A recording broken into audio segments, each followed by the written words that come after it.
Hello and welcome to another edition of Pulp Picks. My name is Patrick. I'm Fritz. And we're here to give you this week's reading recommendation for New Comic Book Day. It's a good week this week. So we're back to a large number of titles. Mm-hmm. There's a number of really big hitting titles that are some of our largest subscription numbers. And they continue to be really strong books. And one of those books is your pick this week. Actually, I think all of our picks might be. Yes, all of our picks are top subscriber picks, yeah. Yep, but here we've got Vengeance Moon Knight issue 2. Picking up where last issue left off, we've got what might be a resurrected Mark Spector, might be someone else masquerading as Moon Knight, but he's not too happy about the rest of our cast hanging out at the Midnight Mission. He's like, get out, and things go downhill from there for everyone. And one of the things I like, a lot of the previous series, it was kind of framed from Mark having these therapy sessions to work through all of his myriad of stuff he's gone through in his life. And what I like with this series is it's been doing a similar thing, but each issue so far has been from the perspective of one of the other cast. The first issue was from Reese's perspective. This issue is from Tigra. And poor Tigra. You really want to give her a hug at the end of this because she has not had an easy go of it. And no. I mean, anyone who's been reading comics long enough, I'm sure you can say that about most of them. But just having her go through the reasons of why she's pretty sure it's not Mark under there and stuff like that. It's just it's honestly pretty heartbreaking. Yeah. Yeah. But she has terrible time picking good men to be with. Yeah. Not good choices. No, but as the cover suggests, though, besides that, there's also a bunch of action. Here we kind of get to see what this new Moon Knight can do, and there's some interesting stuff he drops on, stuff we haven't seen before from any of the Moon Knights, as far as I'm aware, or Hunter's Moon, just stuff that okay, what exactly is this guy's deal? Whatever he is, whoever he is, because I don't know, there's something really off about him, but in a way that maybe he is somehow connected to Khonshu, whatever is going on. There's definitely something there, but you very quickly learn how dangerous this guy is and why it's he's going to be an issue for everyone going forward. But I don't know, I feel almost every issue of Jed MacKay's Moon Knight stuff could end up on here. A lot of it has. He gets Moon Knight. Yeah. He's made him so much deeper and more interesting of a character. It's easy to kind of do surface level Moon Knight. He's crazy. And he's got such a good supporting. I know a common complaint with a lot of superhero comics, and it's a complaint I would generally agree with, is that they just don't have much for a supporting cast. And part of what I love about Moon Knight is that he does have the supporting cast of characters who are there to bounce off of him and then to react to the things that happen in the world because of him. Yeah. And just again, the whole therapy session framing sequences to really drive home what Mark Spector meant to these people and how they're dealing with it in good ways and bad ways, because again, Tigra is not dealing with this the best, and I don't think this issue is going to help her at all with that. Also, there's a amazing, speaking of great characters, the Midnight Mission itself gets a really cool moment in here. If you have told me that one of my favorite characters in the comic was a living house, I'd say that's crazy, but we also live in a world where Danny the Street is a character at DC, so you know, stranger things have happened. Yeah. But no, again, MacKay's writing is fantastic. I'm going to probably mispronounce the name here, but Cappuccino or Cappuccio? Cappuccio? Yeah, Cappuccio's art continues to be amazing. I'm so sad that I have to wait another month for another issue. Also, I don't know if we mentioned last time, but the new Moon Knight outfit is super cool. Just the inversion of the colors and everything, and just adding some of the more Crescent Moon motifs is just I love it. Absolutely love it. Fantastic. I kind of hope, regardless of what happens, that some version of this outfit gets to hang around, because it's too cool to just toss away at the end of this. But speaking of Cape Crusaders, over to you, Batman. Yes. Well, I went with Batman number 143, and it was very close last week. Mm-hmm. Yes, last week 142 came out. It was very, very close to picking 142. And the reason was because it was the first issue of the Joker Year One storyline. Mm-hmm. This is the second issue of the Joker Year One storyline, and we're learning the origin of the Joker in the best way possible without too much information. I think that part of the Joker's origin always being shrouded in mystery makes it more interesting. But there have been so many people who in the past, so many writers in the past, who have touched on different parts of, well, this is why he's the Joker, this is why he's the Joker. And Zdarsky is doing a really good job of tying all of those things together with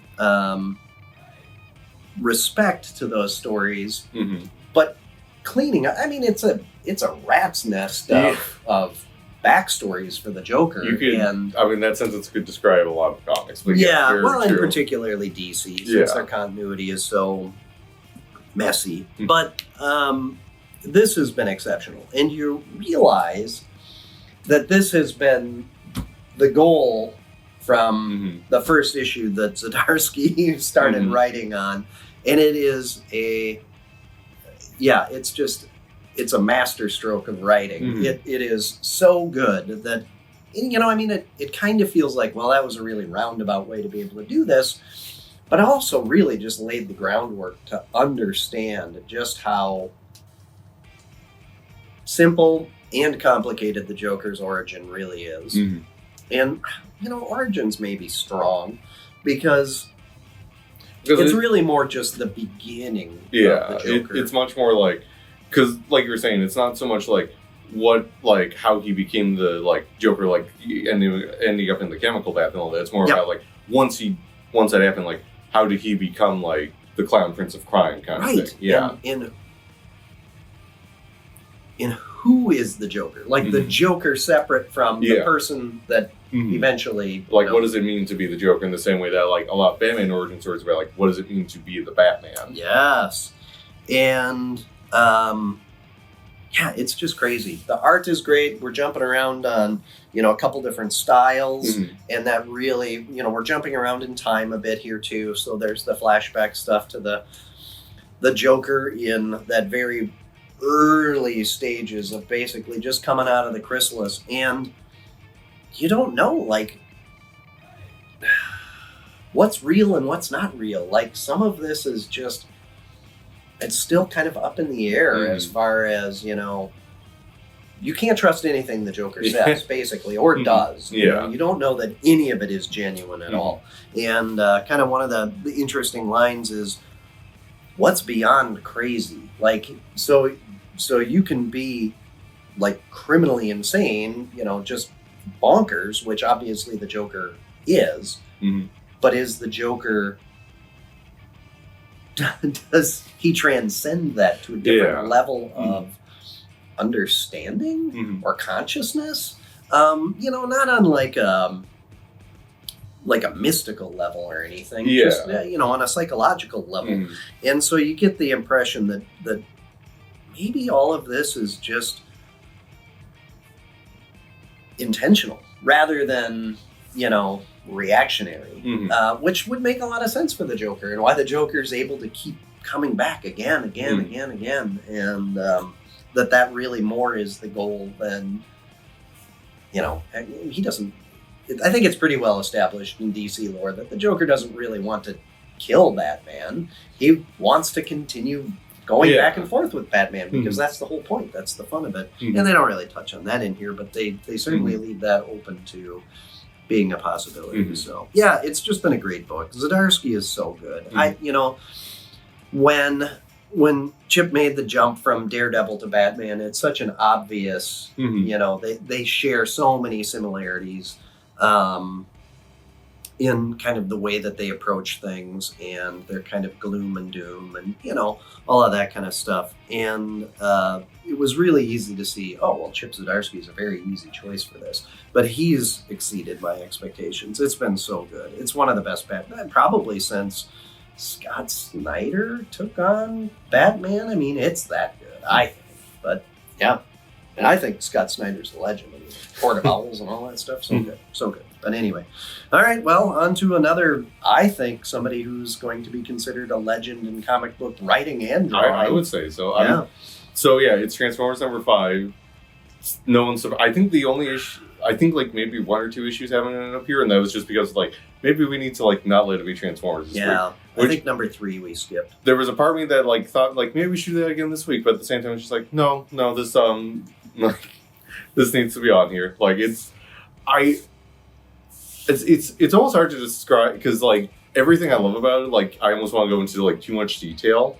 It's like there's a cool bit with like a car driving up something. There's a cool bit where someone thinks they're about to have like their cool moment, and it's just like, oh no, you're not. Like there's like there's reveals and and flashbacks, and like it's just I almost don't know what to say about this that we haven't said before, but just like more so. Right. So, there's twists, there's turns, you'll laugh, you'll cry, all of that kind of stuff. And then we really can't, we can't talk too much about what's happening in it because it's such a fast-paced book. And really, this entire issue happens in very short period of time, real world, right? So, without giving anything away, I think Transformers as a whole, it is just hitting that exact right combination of nostalgia and new interesting story. So this is definitely not, it's got a lot of the same notes of the G1 stuff or the original comic line, but it's definitely pushing things further, and it's changing things enough that it feels totally fresh. Well, and because of that, you don't ever have to have watched or read anything Transformers before. This is just a really good book, and we've got a number of people who just are Daniel Warren Johnson fans who, well, Corey, who used to do the videos with us, is just a huge Daniel Warren Johnson fan, and he's loving this book.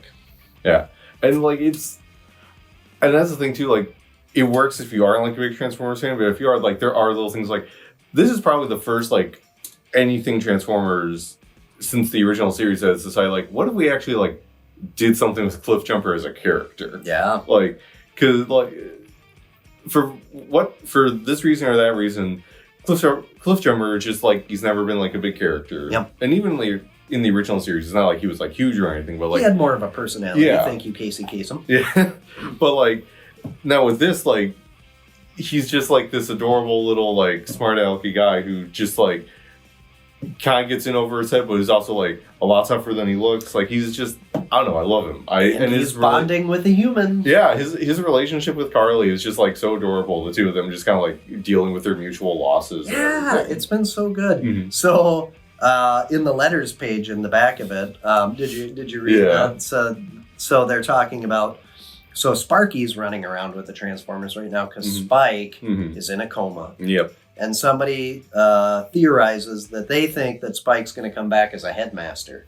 I saw that. And it's funny they mention that like, oh, we don't want to get like too deep into some of the stuff. But then spoiler alert, if you've seen the solicits for Void Rivals, there might be a little more deeper in the weeds Transformers character showing up in that sometime soon. That's also a fantastic battle. Yeah, well, and with the exosuits that show up in Transformers the movie, it's not that far-fetched, so it's, I don't know, it's fun. But anything could happen because they really are. I think they're staying to kind of, they're giving each of the characters their own interesting personality. They're tied back enough to their original personalities that they feel familiar, but everything is fresh. So everything is on the table. Anything can happen with this. And I'm also loving how we're getting, a character here, a character there added each issue. They're taking their time. They're enjoying it. You're being allowed to, celebrate each of those appearances of fan favorite characters and some deep cuts, Also, Starscream continues. This like he's such a dink. I forget how much are we allowed to swear on this?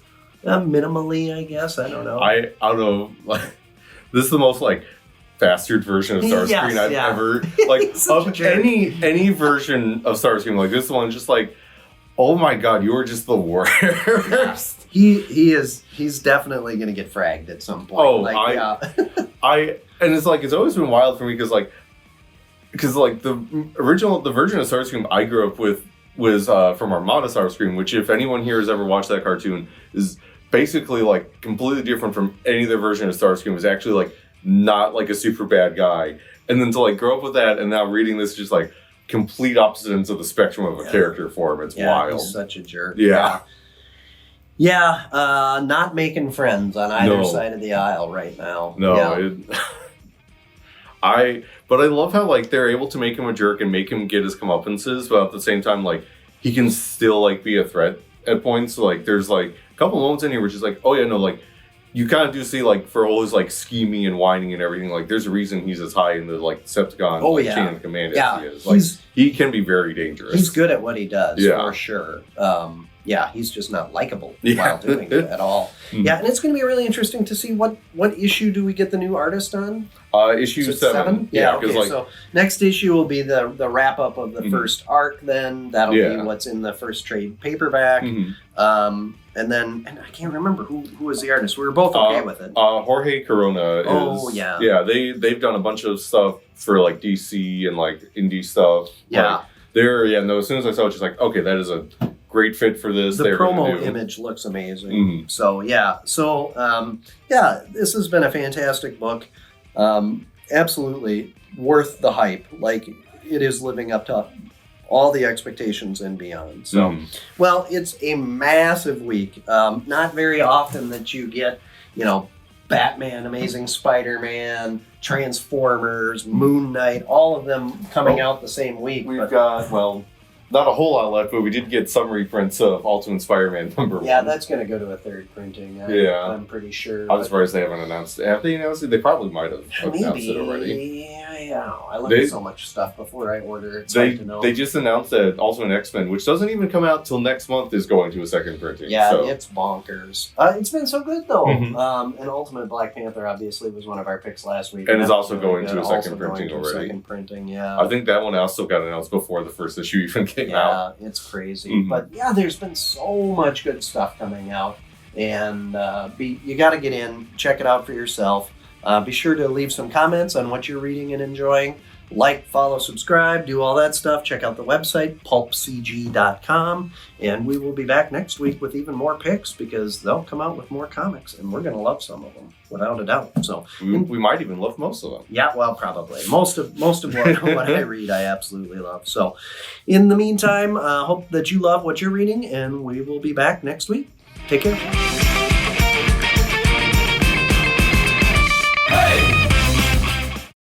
So some people can just be utterly wrong in that. That's fine.